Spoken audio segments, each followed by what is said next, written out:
Hey everyone, this is Anna Gressel, and you're listening to the AI Drop, your briefing on how AI is reshaping the future of business law and industry. We bring you fresh drops each week so you never miss a beat. Welcome to the podcast. I'm excited today because I'm joined by my partner, Lutz from our Vienna office. And Lutz and I get to work together every day. It's super fun. Lutz, you're one of my favorite folks to just hop on a call with, talk copyright issues, and we just have a fabulous time working together. So welcome. Thank you, Anna. Thanks so much for having me. It is fun. I'm a big fan of your podcast and big fan of yourself. So really glad to be on here and will be fun. I think there isn't a day that goes by that we don't talk about copyright issues with some client or another. And the EU is front and center to that discussion right now. So we'll dive into the details, but I thought we could start with a fun lightning round. As you can tell, I'm enjoying these lightning rounds. So I'm going to kick you off with a few questions. Okay, so you work at the intersection of AI and EU copyright every single day. What is one thing about the space that still genuinely surprises you? I'll try to be short. Probably the speed of things moving, the speed at which technical capabilities outrun legal clarity at all times. Right now in the EU, there's a real sense that the pace of innovation we're seeing in the AI world triggers a real sense of urgency among stakeholders, among legislators, regulators, all of the copyright community, really. And I think it's a really interesting conversation to have if and how copyright law should actually address all of the challenges that come with that. I'm just now thinking about your first episode with Boris, where you also were talking about the printing press invented by Gutenberg and the dot-com bubble. I guess it's something that has been defining copyright law since the very beginning, always responding to transformative tech innovation. And this is now AI. It really is. And I think one of the things that we say in the US is that the Copyright Act is amazingly flexible. I mean, it really is amazing that we've been able to see it accommodate so many different kinds of technologies, and folks would debate how well it's done that. But one thing that's different now is the speed of change means that time to decision just really creates a lot of uncertainty. Like letting all of these issues come through court decisions necessarily means that we don't have clarity up front. We have to kind of wait for clarity on the back end. And that takes a lot of time in the US and in the EU as well. So I think we're both always court watching and trying to figure out how to read the tea leaves from the decisions we do have. So we'll talk about some of that today. But I want to give you another lightning round question. Finish this sentence. The biggest misconception that companies have about EU copyright law is ... Well, for starters, probably that there is an EU copyright law. I mean, it's not entirely wrong. There's a pretty impressive body of harmonized copyright law across the EU, but it's not necessarily all the same in the EU. So copyright laws are still, that's probably something we're going to discuss later on as well, are still territorial in nature. And EU law, which is built on directives rather than directly applicable regulation, gives member states some room here. And that's a pain point in practice for many businesses, having to consider certain nuances across 27 member states. Yeah, and we see this come up all the time when you and I work on projects together. Questions around secondary liability is always really tricky because you have to take a member state perspective. Oh, yeah, exactly. Well, let's do one more lightning round question, and then I want to, have folks get to know you a little bit. For our final lightning round question, let's go way back into time and talk about your favorite 90s songs. Do you have a favorite 90s song from the US? And then tell folks where you grew up. And do you have a favorite song from where you grew up? No, that's a random but difficult question. I know I'm in 90s nostalgia mode these days, so I love it. But as a music addict, I can't really single out a song from that era. I mean, I love indie music, I like Pavement, but probably it would have to be a hip-hop track, like Tribe Called Quest's Electric Relaxation Yes. or Farsight's Running. I was listening to that in the morning. It's really like totally defining 90s vibe for me. I didn't know you were going to say that, but Tribe Called Quest is one of my favorite, particularly like I think as a New Yorker, a New York kid, Yeah. So love that No answer. way. But give us your German answer to that question for our German audience. The German answer to that question. Well, in the 90s, hip hop was actually also quite big in Germany. A lot of that stuff has not really aged very well, I have to say. But I was listening when I was much younger to a German hip hop band from Frankfurt with the odd name Rödelheim Hartrein Projekt. And to close the loop here into the sort of copyright universe, this band or the producer, the lead guy from this band, Moses Pelham, actually made copyright history many years later with a crazy case that has been up to the Federal Court of Justice in Germany 2 or 3 times and has been up to the CJU twice. And it's around sort of the question of whether you can use very short samples under copyright law without the consent of the rights owner. And the second CJU run was about what actually is a pastiche under EU copyright law. It's the Pelham case, or sometimes it's also dubbed metal on metal, metal on metal, because the sample they have been using was by Kraftwerk, a famous German fun electronics pioneer. So that's where 90s hip hop and copyright history converge. Ooh, I love that. There was obviously 90s music and then CJEU cases, but what pulled you into this completely fascinating area? I mean, how much time do we have? I mean, I love copyright law. I always did. It was my passion already back in the academia days.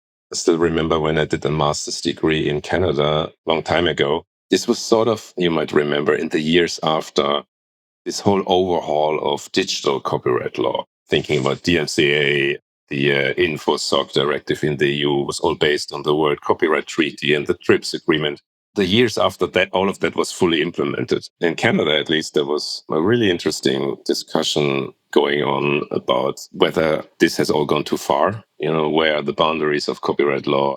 Do we need more exceptions? Do we need, I don't know, did we forget about the importance of freely available information and knowledge? Is the direction of travel going to sort of monopolize too much knowledge, public domain conversation, etc.? And that was really super interesting. And I see much of that coming back now with AI, actually. So that's a really good transition point. I'd love to ask you a little bit about EU copyright law. It is really different in key ways from US copyright law. And there are fundamental core tensions and differences that are important to be aware of because they do show up, particularly as they relate to AI. So can you walk us through, some of those key differences between US and EU copyright law? And what's the history? Like, why do you think these regimes have ended up landing in different places? Yeah, Anna, that's a super interesting question. I think the key difference is in a legal philosophy. In the US, just by way of example, fair use as a flexible 4-factor test that allows courts to decide if a use is transformative enough on a case-by-case basis. You know all of this much better than I do. And in contrast, the EU system is based on a closed catalog, a closed list of exceptions. If your use doesn't fit neatly into one of these specific categories like quotation or criticism or parody, there's a risk that it's generally be considered an infringement of copyrighted content. Where does that come from? Well, it really goes way back to the late 1900s, I think. While Anglo-American copyright law, especially in the US, treats copyright law or treats the copyright primarily as an economic instrument, sort of a temporary monopoly granted to incentivize creation and also ultimately benefit the public, continental European copyright law is much different. It has a different philosophical background. It's rooted in the author's rights, the auteur tradition, which treats copyright really as an expression of the author's personality, sort of a natural right that flows from the creative act itself, very closely attached to sort of the natural person. On this view, copyright exceptions are really intrusions on something that's sort of morally prior. And so they must be narrow, they must be specific, and they must be justified. And this, I think, has shaped all of the structural differences between the two systems. I think that's a great segue to talking about the text and data mining exemption, which was introduced through the Digital Single Market Directive. I think people, even in the US, hear about it when they hear about EU copyright cases, but set the backdrop for where that came from and what was the impetus for it even coming into being in the first place. Yeah, you're right, Anna. Everyone seems to know what the TDM exception is. It's fascinating. But really, yeah, it's the one copyright exception that matters most for AI training, I would say. It has been introduced in 2019 with the Digital Single Market Directive. And it's a statutory carve out, like all of these exceptions, not a balancing test like fair use. So either you fall within its scope or you don't. Critically, before we go into more detail on that, for commercial AI training comes with an important condition because the rights holders can opt out of that exception. The exception only sort of can be invoked if and to the extent rights holders have not opted out. And of course, it's a really interesting and practically highly relevant question of what constitutes a valid opt-out. Text and data mining itself, it's essentially sort of the automated process of analyzing vast amounts of data, text, images, code to extract information on patterns. So really broad functional definition. And in 2019, it was written with research and analytics in mind. I think sentiment analysis, computational linguistics, that sort of thing. But it's also pretty much what AI models do when they train. So now the conversation is all about the application of the TDM exception to AI training. Well, that's a great, I think, segue into what I wanted to hit on today, which is the litigation landscape in the EU. I think for a long time, folks had this sense that the copyright cases that were coming up were going to be primarily US based to start, but we've seen some interesting cases come up in the EU. And I was wondering if you could give us, a little bit of a lay of the land of some of the hot decisions or hot topics that people are watching when they look to the EU copyright litigation landscape these days. Yeah, certainly, Anna. I mean, several cases are currently shaping the landscape, though you alluded to it, and I should definitely flag EU litigation moves at a much different tempo than US litigation. We are in relatively early stages in most of the cases we're seeing, and there are much less cases than we see popping up in the US. So generally, the litigation landscape is certainly different in the EU. We're also seeing fewer massive copyright class actions on training data, but equally the legal uncertainty is very high. The biggest debates, and that is what the pending cases are all about, are on whether general scraping of publicly available data falls under the TDM exception, and also the exact legal standard for what can be considered a valid opt-out, whether it's sort of based on robots.txt protocols or in terms and conditions on the website or what have you. Some interesting cases are certainly pending in Germany. There's the Kneschke versus Leon case in Hamburg, which we will likely see going up to the Federal Court of Justice. So far, this case seems to really confirm the general applicability of TDM for at least the data collection phase of AI training, and has also been confirming a relatively broad interpretation of the TDM exception for research. I think the final ruling may also be instructive for how sort of opt-outs should be interpreted. And then there's the GEMA versus OpenAI case in Germany. It's pending in Munich, and it's definitely one to watch. GEMA is a German collective rights management organization for music, and they brought claims challenging AI training on musical works. And there's more pending in Germany. And German courts have historically been pretty influential on EU copyright questions. Again, it's probably worth noting in that context that since the DSM directive we're talking about is only a directive, it had to be transposed into national law by each member state, leading to 27 different flavors of the law. So what's always helping is in the EU is CJEU case law. And because the CJEU is really trying hard to shape a harmonized understanding, harmonized interpretation of EU copyright law. And there's currently one case pending coming out of Hungary, which will also likely bring some clarity around relevant TDM questions. I think that's so interesting. And one thing I wanted to ask you about, this is just because it's an issue I'm watching in the US and globally, even outside of the copyright space, is this question that I think is coming up in a few areas of whether copyright protected works can be encoded or reproduced in some way within the model itself. Is that an area that you're paying close attention to? I know it's coming up in a few of the EU cases as, again, we've seen these issues be picked up and kind of talked about by different kinds of courts and regulators worldwide.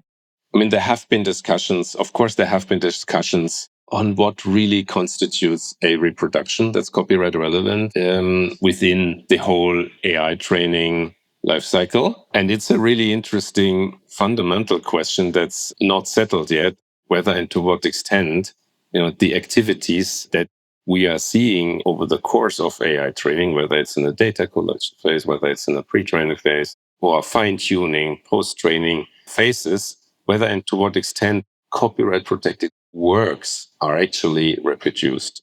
Even though the general focus has certainly been on potential copyright relevant acts during data collection pre-training, is a question that's currently being debated in literature that courts also look at. And I think it's really a fundamental, intellectually also very interesting question. It goes back to, what learning means in copyright law and what the models actually do from a technical perspective. I mean, we all intuitively accept that humans can read books, absorb ideas, create new works inspired by what you've read.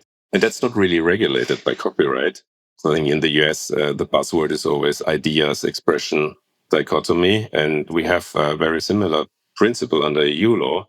But when an AI application, a machine, does something functionally analogous, processes works and produces outputs that reflect statistical patterns in those works, we are not really sure whether the same logic applies. And is this model then learning or is it copying something? And these questions are really still unsolved, but it will be very interesting to see where we come out with that. And those are exactly the questions that we've seen come up in oral argument around, the fair use issues that are front and center in the US. So we certainly expect this to be an area of debate and discussion going forward, although, we've seen some of at least the early decisions tip towards fair use, a finding of fair use in the US. So there's no shortage of interesting cases we're keeping our eyes on as they head towards summary judgment decisions, for example, and we'll keep an eye on the EU cases as well. I wanted to do a little forecasting too. I mean, I think we're seeing the US and the EU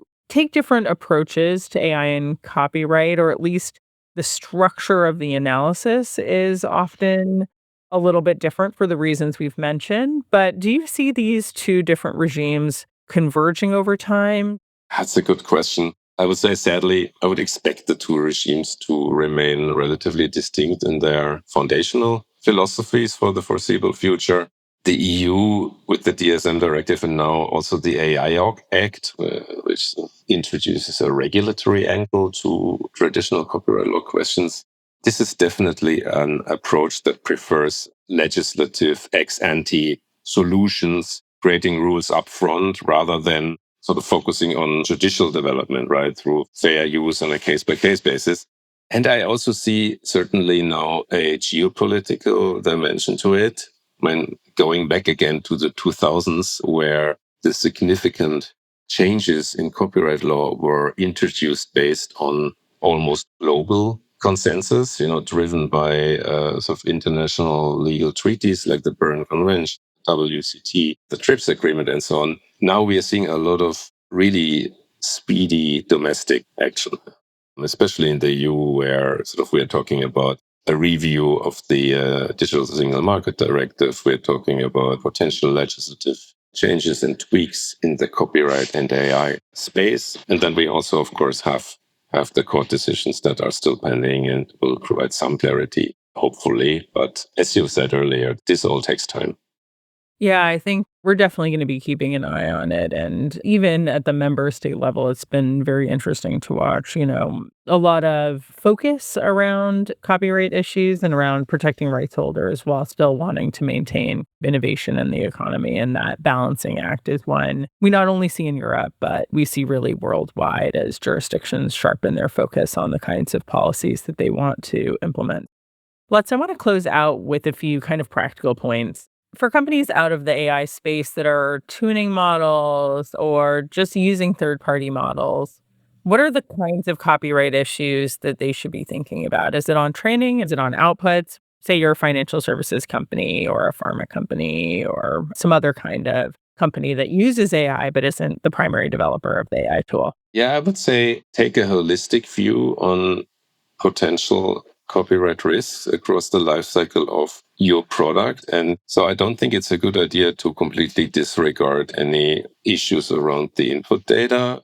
If the AI tools that you are using were trained on potentially unlawful content, then it's always worth looking at the risk of, is there sufficient comfort in terms of business continuity, or is there a risk that injunction could hit you? Because in the EU, injunctions can be asserted also regardless of fault. So there's always a business continuity topic. What's practically relevant to know on the output side is that purely AI generated content does typically not enjoy copyright protection. I think the EU and the US are actually sort of more or less on the same page for that. And given the copyright history in the EU, which traditionally requires the originality in the sense of human creative expression, there's a real risk that AI generated content is not copyrightable. So the business cannot assert any rights to that content. And at the same time, of course, AI generated content, like any other content, can infringe third party content. So you need to keep that in mind and implement processes to mitigate the risk there. That's super practical and helpful. And I think, an issue that is front of mind for a number of companies today, particularly companies that are thinking deeply about whether they need to have some copyright protection in the works that they're creating using AI, which is many companies right now. So there's a growing discussion in the US and the EU on transparency obligations. In the US, this comes right now from state law. In the EU, largely from the EU AI Act. So the question I think around this is, what are companies required to disclose about AI training data? And at least from an EU perspective, what's the current state of play on this discussion? Yeah, you're right. This is driven not by copyright law, but by the AI Act, which is by nature a product safety law and quite different from copyright laws and the DSM directive, but now intersects heavily with copyright law. Essentially, the AI Act imposes transparency requirements on developers of general purpose AI models, including an obligation to draw up and make publicly available a sufficiently detailed summary, unquote, of the training data used. And yeah, for providers, this will mean a compliance burden, and it will be really key to figure out what the sufficiently detailed standard means without running the risk to reveal proprietary data and trade secrets. And I mean, to the state of play, the new AI office, which will be the enforcer of these rules, will start its engagement in the beginning of August of this year, when the enforcement provisions become applicable. So we will surely see movement in that space in the second half of this year. Yeah, I think everyone is watching that right now. And let's just to close this out, I want to step back for a moment. As someone who thinks about these issues all the time, you and I literally discuss these issues every day. What aspect of this AI and copyright intersection do you find most intellectually interesting right now? Yeah, I would probably, go back to what we discussed earlier on the learning piece. What does learning mean in copyright law? I find it fascinating that copyright law, this centuries old legal framework designed for, the printing press, is now the arena where questions like these about artificial intelligence are being litigated and figured out. And I don't think anyone saw that coming a couple of years ago. And the answers will certainly have implications that also go beyond intellectual property and in a way will be shaping the market for further AI development and innovation. I think it's one of the most interesting areas to be practicing in right now. I feel so lucky that we get to collaborate on these issues from a cross-border perspective. And of course, we have our colleagues in Asia and the UK who join us. And we have, I think, extremely robust conversations. So it's such a pleasure to be able to grapple with these truly difficult and interesting questions right now. So let's thank you for coming on the podcast, and we'll have you back on to give us some updates in the future. Just really appreciate it. And appreciate your kind of insights into the history here as well. Yeah, thank you so much, Anna. It was really interesting and more than happy to come back for volume 2 once we know a bit more in the EU where the journey goes to. Awesome. And to all of our listeners, thanks for listening to the AI Drop. Like and subscribe if you've been enjoying the podcast. That's today's drop. Thanks for listening. If you'd like to hear more of the AI Drop, hit subscribe and join us each week for fresh insights on what's shaping the future of AI. This podcast is for informational purposes only, and it does not constitute legal advice or establish an attorney-client relationship. It may be considered attorney advertising, so prior results do not guarantee a similar outcome. The views expressed here are those of the speakers and do not necessarily reflect the views of their firms, organizations, or clients. For more information, please visit freshfields.com.